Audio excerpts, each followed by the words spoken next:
Water Flows, a series of informational programs about water. Water Flows will look at a number of issues: water conservation, preservation, purification, and sustainable use. From dam to tap. All the water we get from our taps comes from the sky as rain, hail, or even snow in some parts of the world. It is then collected, stored, cleaned, and made safe to drink.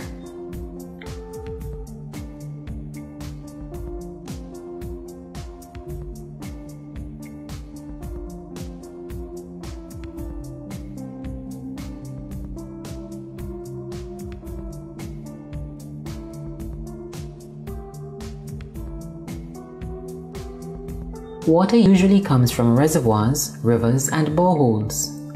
Boreholes are deep wells that collect water that has soaked down through the ground to form underground water stores called aquifers. All water needs to be treated before it can be used in our homes.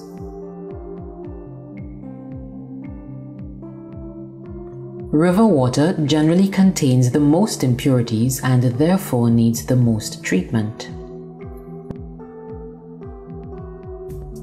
Reservoir water is cleaner, but it still requires treatment.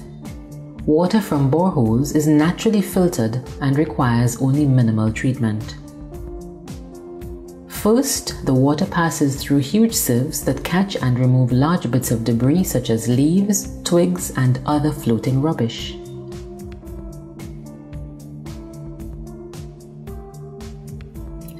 Then, smaller particles such as dirt, bacteria, and metals are removed by adding carefully controlled amounts of chemicals to the water. The small particles in the water stick together, forming a dense layer called floc, which sinks to the bottom, carrying with it the unwanted particles.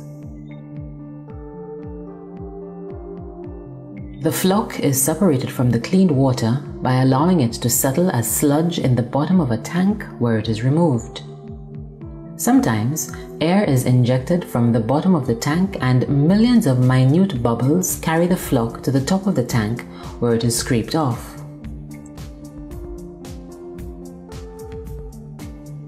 The clear water then flows down through layers of gravel and carbon, removing any remaining traces of floc. Carbon also removes traces of organic materials and pesticides. Finally, disinfection with chlorine ensures that the water remains safe to drink. Clean drinking water is pumped from the water treatment works and put in huge covered storage tanks called service reservoirs. These service reservoirs are generally higher up than the area they serve, so that the water flows with enough pressure through the pipes to your taps when you want it. Sometimes, water must be pumped to where it is needed because of the nature and features of the surrounding land. This uses electricity. In some countries, the cost of pumping water accounts for 92% of the total costs. Only 6% of the cost is for treatment and 2% is for administration. The clean water leaves the service reservoir through a network of underground pipes called the water distribution mains, which carry the water to just outside your house.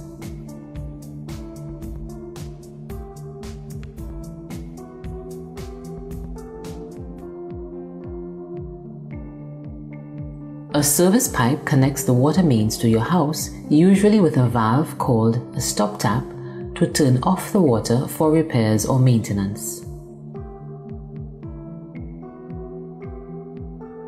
There may also be a stop tap inside your house, which you can close if you need to repair your household plumbing. Well, that's it for today's program. Join us for another program in the series.